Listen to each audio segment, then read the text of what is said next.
ولقد علمتم الذين اعتدوا منكم في السبت فقلنا لهم كونوا قردة خاسئين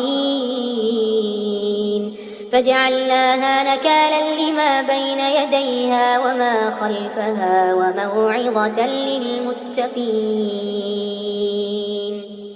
وإذ قال موسى لقومه إن الله يأمركم أن تذبحوا بقرة قالوا أتتخذنا هزوا قال أعوذ بالله أن أكون من الجاهلين.